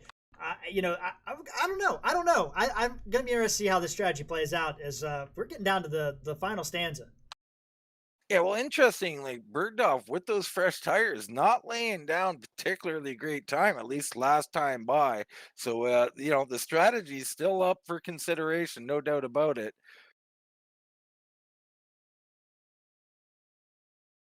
Wilkie got by Taylor. That was interesting. Wilkie, you know, ultra aggressive tonight, and he's got the car that looks like it. So I'm not sure where he's going to finish tonight because you never know what's going to happen. Yeah, the Canadian with a great move down the inside on Theo Taylor. You saw that on our live action shots there as that happened. Theo Taylor in 4th, Koontz in 5th right now. And now we're just kind of, we seem to have this every race, Dean, where we're just kind of in a waiting strategy, waiting for this pit strategy to kind of start playing itself out because these drivers, they've all kind of spaced themselves out except for Wilkie and Theo Taylor. Everybody else is at least over 2 seconds different from each other. Well, you talk about these top 2 guys and Brody, when they come into pit here, I mean, we're looking at 20 minutes left in this race.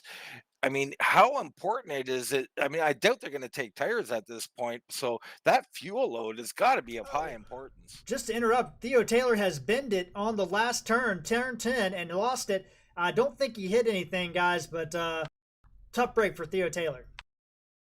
I just barely touched the guardrail there, but got going pretty quickly, so he just lost a little time. But yeah, you talk about the pit stops. I mean, it's so important. There's so much you can lose or gain here on these pit stops for the top 2 especially. You don't want to speed. You don't want to get a penalty. You don't want to get whatever Lane got for unsafe entry. I mean, there's plenty of things to screw up on entry. You want to have a smooth stop, make the right call as far as taking tires, and then exit safely and don't hurt the car on exit as well. And if you're not taking tires, you need to remember that because on exit it's going to be pretty slick. So now that incident has put Theo Taylor under pressure from Matt Koontz. And I thought maybe Theo Taylor could sneak up here and grab a podium finish. But now all of a sudden things have changed up quite a bit as, we're down to 20 minutes to go in this race and nobody else has made a move to pit road yet. Nobody has. And my prediction of Koontz setting his personal best out here later in the race, not true, but getting closer, Jared. A 128.4 last time by. He is really coming. Guys, I have to circle Joe Flanagan. I mean, a 13-second pit stop. Has anybody else figured out how much fuel they need? Has anybody else thinking about that, or I know a lot of people just take whatever fuel is given to you, or forget to change it. And you see again, Koontz and Theo Taylor bypassing pit road again. I just wonder. I mean, you're talking 70 minutes. 70th minute is when we kind of expect these guys to come in, which means an hour and 20 would be when they would be coming in, guys. They've got to be coming in, but before the end of the race. That's the main thing. But I mean, Flanagan set the standard with that 13-second stop.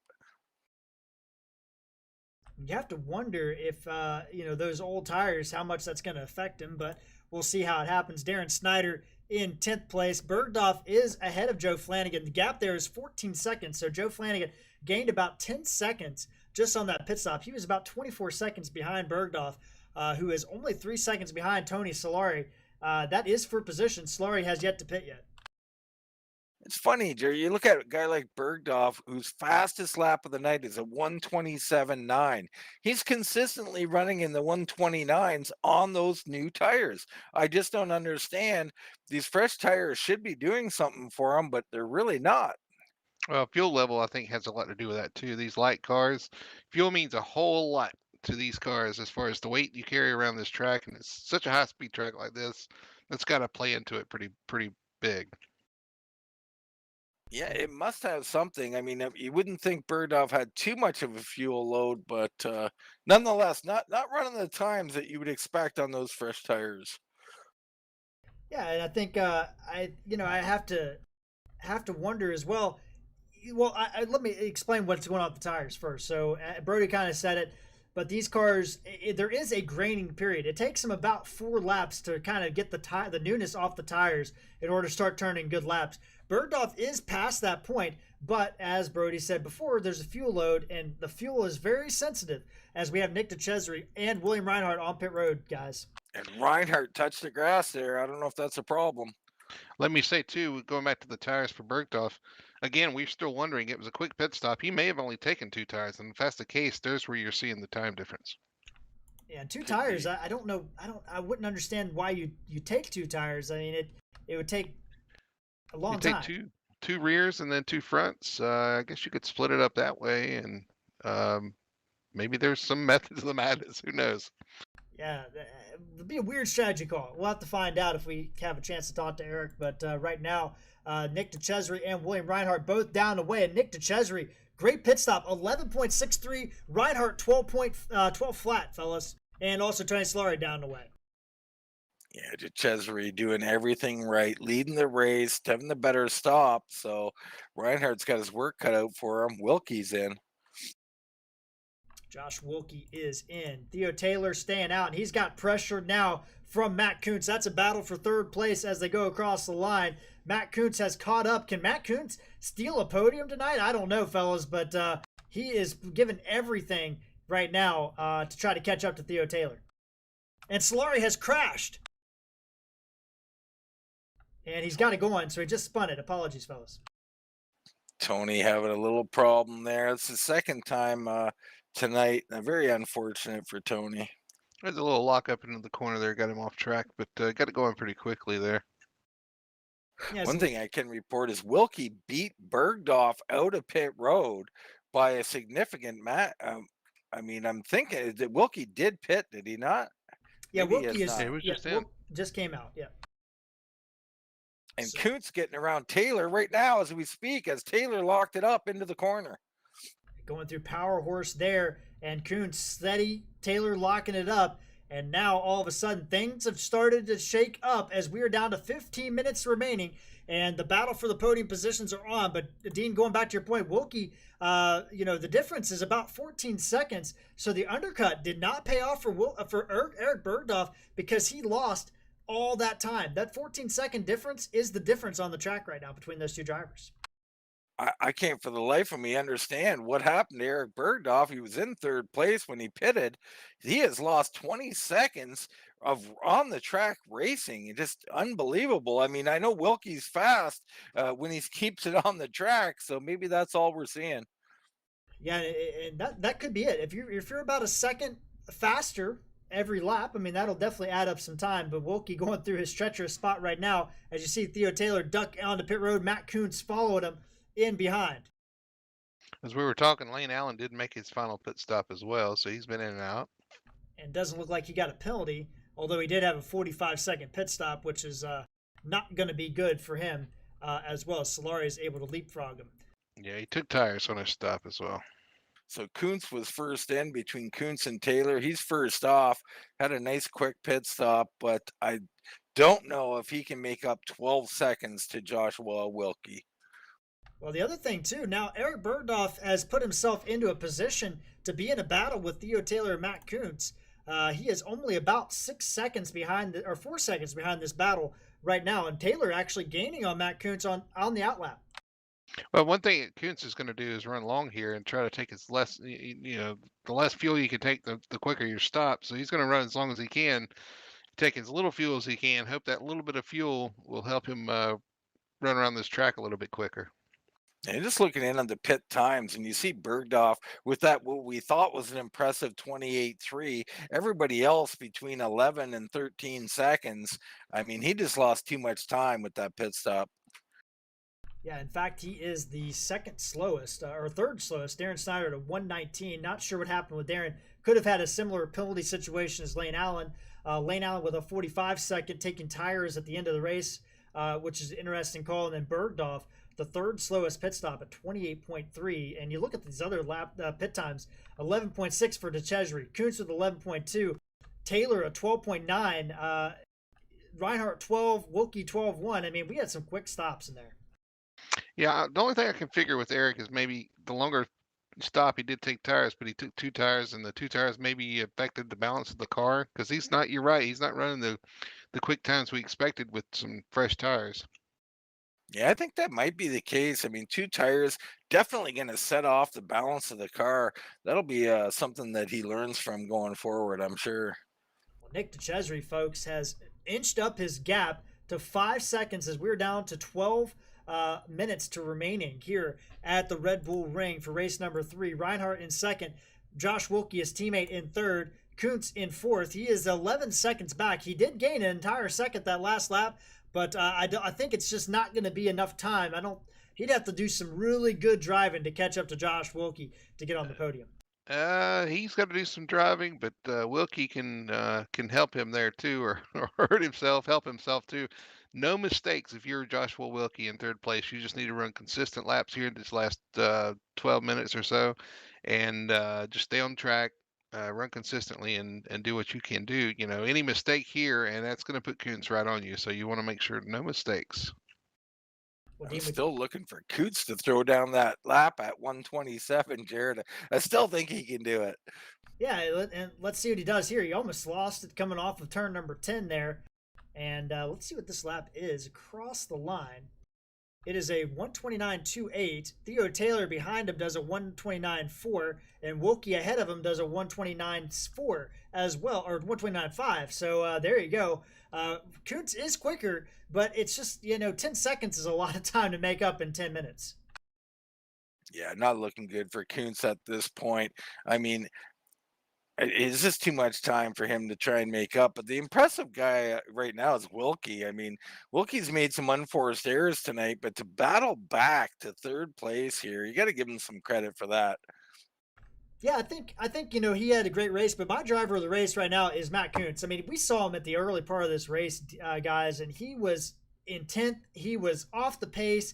He had made a couple mistakes. I mean, he was a half a lap down at one point in this race in that machine, and he's come out here and provided he doesn't make any mistakes, he's going to salvage some points tonight when it was looking like he was going to let the point lead blow wide open. We haven't talked about the weather too much, Jared. I noticed the track's at 110. Is this why the times have changed, perhaps? I mean, is it the track been heating up as we go along? Yeah, so the practice started at 8 a.m. And the league uses 2x sun. So we are now at 12:30. So you can already see that track temp has gone from 82 since the start of the race to 110, as Dean alluded to, and that will make a significant difference in lap times. So the 129s that we're seeing put down right now, probably toward the top of the speed. Guys, I think the battle we're going to watch here is between Bergdorf and Taylor. I think Bergdorf's inching in on Taylor a little bit here. The 88 and the 777 here, so we'll see if he can actually run him down. Maybe those two tires finally kind of working for him. He's just running 129 flat, so Theo's last lap was a 130 flat, so that's a whole second difference. Bergdorf actually the second fastest driver. The only driver in the 128 still is Lane Allen, if you could believe that. So those fresh tires are paying off for Lane Allen right now. Yeah, Lane Allen, what a time to throw down. Fastest guy on the track, unbelievable. But you're right, Bergdorf made up a full second on Theo Taylor last lap. I think you guys are right. The battle for fifth place is going to be the battle, as we are now down to 8.5 minutes left here at the Red Bull Ring in round number 3 of the Sports Car Championship. We got a message from Pepto Jr. He is saying, maybe one day I'll join the iRacing scene and instead of just watching the races. Well, we appreciate you being out there and watching it. And I feel like you're at every broadcast we got, so we really appreciate the support from you out there, Pepto Jr. But guys, I was just going to say he actually came out and ran some laps with us at IRP, so I appreciate him doing that as well, and some practice laps. So there you go. Young iRacer in the making there from Pepto Jr., Joe Flanagan's son there. I think he should have to play a Cortina before he is allowed to race. Concertina. Concertina, sorry. I think a Cortina is like a bar or something. Yeah, that'd be more my speed, I guess. Catalina, something like that. Yeah, that's what it is. Catalina, you're right. But right now, William Reinhardt put a tire wrong. Didn't go off track, but he lost about 1.5 seconds on the last couple of laps here, and that gap is 8 seconds. Dicesare continued to pull ahead. He's put Darren Snyder down another lap. Wilkie 9 seconds ahead of Matt Koontz, and Theo Taylor. The gap to Bergdorf and Taylor down to 1.9 seconds as that Porsche getting a little bit bigger to the Corvette. Yeah, I think Bergdorf might have heard us calling him out or me calling him out a bit, and he's put that pedal down to the floor. He's really laying down some great times here, and he is coming forward. Koontz with a 128.7. That's a really quick lap for this track temp, but I had set to wonder what happened to Eric Bergdorf. We saw Wilkie make that move, break and spin in front of Bergdorf. Bergdorf was 12 seconds ahead and did the undercut, but it had to just been down to that pit stop. Still mind-blowing that he lost that much time and has to regain it now. Yeah. He could also had a little damage from that as well. It's one thing we forgot. He could have taken a little damage there and also upset the car. Yeah, he might have for sure. Yeah, these cars are aerodynamic sensitive. I mean, they're not GT3 cars. These are specially designed race vehicles, whereas GT3 cars have to be basically bought. It can't have to be bought on a showroom, and then basically roll cages added to them. So these cars that you see, the GTE cars, are especially homologated, so very aerosensitive. Could definitely be a factor. It's really interesting at this point is basically not every lap, but 4th, 5th, and 6th are the fastest guys on the track, not our leaders. So it's highly compelling. They like this track a little bit hotter here, and they're really driving the heck out of these things. Well, I was talking to the guys, and I think the practice session was a little bit warmer. So, and these guys, all three of these drivers that are there, Koontz, Theo Taylor, Bergdorf, Flanagan, Solari, Allen, they were all in that practice session last night with the higher temperatures. So they are used to this condition, whereas some of these other drivers may not be.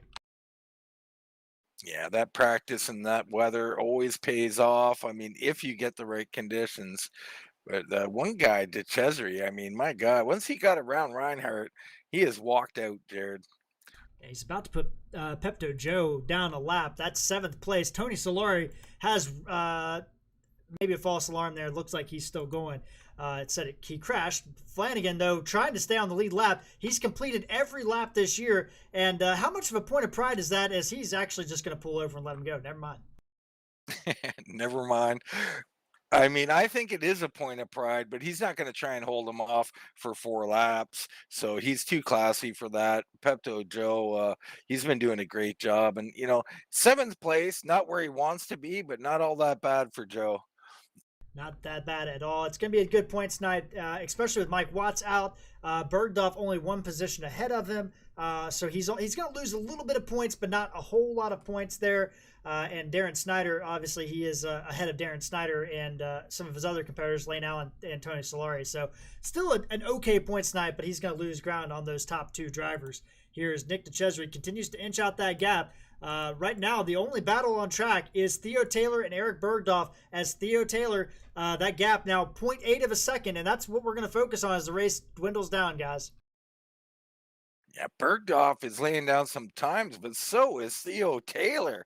So, I keep giving Theo Taylor his credit here. He's in great position, and we've seen already just how difficult it is to pass. He's got his work cut out for him, trying to get there and make the pass. So the New Zealander trying to hold off the American in the Corvette with the Spirit of America paint scheme on that machine. I didn't notice it earlier, but definitely a new look for Eric, but still very similar to what he had before with Firehouse subs on the side of it. I see it now. And he is chasing down Theo Taylor into this heavy braking zone, and he gains a ton of time. Wow, Theo Taylor runs great. wide. That was great braking from Bergdorf and a smooth exit. He's there.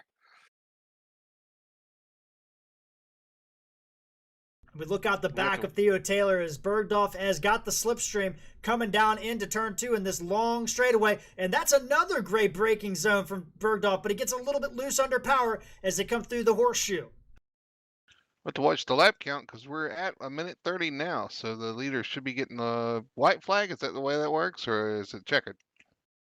I'm seeing the timer has it at 1:27 right now. Oh, okay. Yeah, And elapsed time. I got you. Yeah, so once the leader takes usually about 1 minute, if they can't complete another full lap, it usually will give them the white flag at that time. So we're looking at about maybe 1 or 2 more laps, depending on when the leader takes it. So Bergdorf is going to have to make something happen. He's going to have to do it now. I saw him last lap. He was a little conservative through that last corner. He was aggressive there. He knows he's got to go. He did a good job there. Yeah, he's coming. Great under braking, Dean, through turn number 1 as they head down this long straightaway, but it just gets loose under power. They both did there, but Bergdorf a little worse. And you're right. I think you're seeing that he knows he's got to get the power down, and he's putting it down more than he should be. Another great braking zone from Bergdorf. He's going to take it a little bit wider, try to set up the exit. Oh, and Theo Taylor gets loose. Holds on to it, but that's going to open the door. Wow, that's going to put him side by side. Taylor tries to cover him off. Doesn't give him too much room, but gives him enough. Bergdorf backs up, trying to do the undercut. He's going to look on the inside. Gets loose again.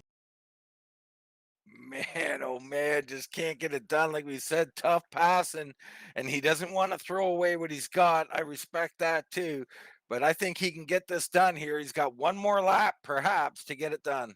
I think he will have 1 more full lap. But Theo Taylor, what a job he did. He gave him enough room to make a move, but not enough room to make an easy move, as Theo Taylor trying everything he can, pulling out all the stops to try to hold off this 88 Corvette. Ooh, through the grass there. He kind of got it early in the grass. We're going to see him on one of these braking zones. He's so good in the braking zone. A little loose there. That's going to cost him. He's got a lot of work to do. These guys are driving so hard. It's fun to see that. This is the battle on the track. The gap to the lead is 10 seconds. Nick DeCesare well in check of this race. So we're going to focus on the battle for 5th. Theo Taylor from Proton Boogie Sim Sports, the New Zealander, trying to hold off Eric Bergdorf from Asphalt Motorsports, the American. Porsche versus Corvette. And Dean, not a great sector there from Eric Bergdorf, but great in this corner. Great under braking, and he's got to run now. Yeah, under braking, and that's what he's going to have to do. He's just going to have to outbrake him. He's been so much better. He's not great with getting the power down off the corner, but into the corner, just amazing. Coming down into turn number 6 there, into the entrance of the horseshoe. And this has been a section where Theo Taylor has struggled, and Bergdorf has done pretty well. Saw Leo have a little bit of a lockup here getting down into that corner back there. So he's definitely pushing, trying to stay ahead. That's the other thing. Get up there, fill that mirror up, make Taylor think and make a mistake. Boy, oh boy, so close to the dirt there. And I think we're coming across the line. I believe this is going to be the checkered flag for Nick DeCesare, folks. We'll see here. He's coming through Horseshoe as well. He's not too far behind this battle. So Theo Taylor and Eric Burdoff will have one more lap, actually. As you see the white flag in the air for those two drivers, checker flag will be coming out for Nick DeCesare as he comes through the last two corners to grab his second victory of the season. And fellas, it didn't look like he was going to do it. It looked like he was going to struggle, but there's the checker flag. And Nick DeCesare will grab the win here at the Red Bull Ring for the second time this season. Nick DeCesare puts it on top. William Reinhardt will grab second as he comes across the line just now. Yeah, great night for Reinhardt, but what a night for DeCesare. You've seen him flashing his lights at the finish line there. Very excited. He should be. He worked hard for that. And you got Wilkie back here in third. He worked really hard for this third place. We're back in tune with the battle for fifth. Theo Taylor, Eric Burdoff. Eric with a great run coming off into the Horseshoe, but then just gets a little bit loose. They know this is it. This is it. As you see Flanagan, Solari, and Allen cross the line, they will finish 7th, 8th, and 9th. And my goodness, this is it. And Theo Taylor great through the Horseshoe, and Burdoff just not quite able to get the power down. The Corvette, the tires are wasted on the rear. Yeah, Theo Taylor's done everything right so far. He's only got a few more corners here, and it'll be all wrapped up. And boy, he undercut that into the grass a little bit. You got to be careful not to get a slowdown penalty. Maybe right there, Eric Burdoff gave it everything, but Theo Taylor is going to hold on for fifth position. The last two drivers to come across the line, there they are. And what a battle it was. They put on a show in that battle. But Nick DeCesare, give him his due, folks, grabbing his second win. And Dean, as I alluded to, Brody as well, didn't look like he was going to have it tonight, but he stuck with it and was able to make it happen when it mattered at the end of the race. Yep, he was able. Go ahead. I'm just going to say, very patient race from DeCesare tonight and just doing an awesome job. He started on the pole, fell back to third right at the start as the two other drivers split him. He backed out, rode around in third for a long time. What a run back up to the lead and winning. Some nice battles all the way through the field. We saw Nick get through the pack a little bit there, able to get back to the front, lead a lap. Reinhardt had a good night. It was nice and consistent. Wilkie had some adventurous times, but he was able to hang on and get back up to a podium finish in the third place. Yeah, Jared, Wilkie and Koontz both with adventures galore tonight. Yeah, massive adventures for these drivers here tonight, and what a race it was for these guys. Unbelievable. We had some battles out there, but at the end of the race, it all came down to Nick DeCesare. What a pit stop. What a race for him as he's going to grab another great run as Reinhardt will finish second. We didn't talk enough about him at the end of the race, but good job for William Reinhardt as well. Yeah, Reinhardt was excellent. He went out and he opened up a 4-second lead. Super impressive. When you're battling Wilkie, Koontz, DeCesare, and you're out here leading this thing and walking away from them, just could not maintain it. I think he maintained his speed. Just DeCesare and some of the other guys were getting better. Some made mistakes as well, but Reinhardt, what a night for him. Excellent run. So we are going to take a quick commercial break, and we're going to hear from our top three finishers here as the race at Red Bull Ring has concluded.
All right, we're back live at Red Bull Ring, where Nick DeCesare has won the event here tonight, and we take a look at those point standings. And unofficially, Nick DeCesare extending that lead as this race concludes here at Red Bull Ring.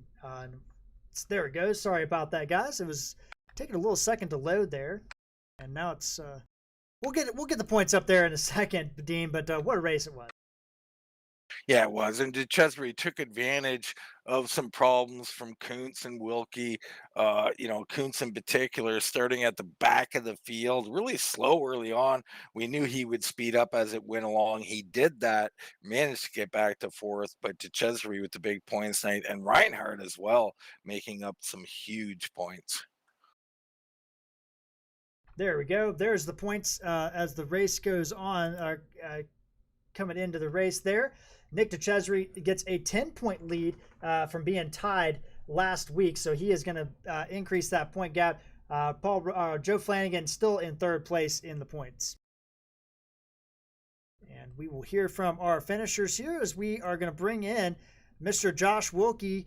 We got our third place finisher, Josh Wilkie. Josh, congratulations on a great run for Hometown Heroes tonight, but it was an up and down night for you. Yeah, it sure was. That wasn't, this is my first time actually racing around here. So, I kind of found something mid race there, and I found a little pace, and I think I just pushed a little too hard. But yeah, good job to the guys in front of me there. Well done. Yeah, so talk us through the beginning. So you started in third place or second place, and you and William Reinhardt, big time move into turn number one. You split Nick DeCesare, and you guys took over the beginning of that race. Yeah, absolutely. I got a great jump there. So I was rolling in second gear, and right when it went green, I flicked first and just stepped on it, and I got a real good jump. After that, I kind of knew Will was going to have the pace here, and I went a little deep into like corner 4 or something, and I was just, go, get ahead of me. And then I tried to actually just draft him to stay away from Nick because I knew he had the speed on me as well. Well, you looked like you were in the battle, and you guys were doing really well. Started to chase William back down. I mean, the gap was at 4 seconds. It got down to a half a second, and then that treacherous turn 10, it looked like you just put the wheels on the AstroTurf there, and it looped around on you. Yeah, absolutely. I did feel like I found something in the end there, and I was like, hey, maybe I might be racing my teammate here in a minute. And then, that is a new one for me, that loop at the end there in turn 10. So, I think it bit a few other people too. It's real tempting to take that as wide as possible. And man, it can bite you. And that's kind of where it started to go wrong for me. Well, you missed the first race of the year, but otherwise you've had a pretty good season, except for the unfortunate last time out at Zandvoort, where you had technical issues. But we look ahead. We got Hockenheim on a doubleheader next week. Are you looking forward to that track? I mean, it's another new track on the service. Do you have much experience with that tricky German track? Yeah, I'm definitely a Hockenheim fan. I have a bit of experience there. Biggest thing being, I think we're back to high downforce on the Porsche. The medium downforce setup is just a bear to drive in the Porsche. So I'm definitely stoked about that. And a few others coming up as well, Panorama and so on. Really looking forward to that. So definitely looking forward to Hockenheim next week for sure. Well, Josh, congratulations on a solid third place, a great recovery after the incidents here tonight. I'm going to turn the mic over to you and let you have the last word. Yeah, thanks a lot, guys. So definitely throw it out to you guys here up in the booth and full throttle sim for putting this on. It's just a great event. All the sponsors and everything there. Thanks so much for putting it on. Throw it a shout out to my buddy Space there, and William and Nick for getting her done tonight. Good job, guys. All right, Dean. That was our third place finisher, Josh Wilkie, and I believe you're sitting down on the podium, the second step, with Mr. William Reinhardt. Yeah, I got William Reinhardt in the 64 car, second place tonight. Congratulations, William. Thank you. Now I know you wanted this one, you wanted one more, but let's get into it a little bit here. Start right from the start. DeCesare's on the pole. You and I believe Wilkie are going in there. You split them, and you come out with the lead. What a move there on corner number 1. Yeah, it was a gutsy move going 3 wide on the T1 here at the ring. It's somebody's gonna have to give out, and so holding that inner line, I knew I could probably get late on the brakes and get Nick there, and that's what I managed to do. I was still kind of gutted. I was just about to go through the last corner on my final qualifying lap when qualifying ended, and I was about 3/10 up on my time, which might have pimped me over Nick, but wasn't overly sure. Could have put me on the front there, but kind of going for that move in the T1, I feel kind of was a good start for the race there. Yeah, it was a great start to the race, and then after that, everything's status quo for maybe 5, 10 laps, something to that effect.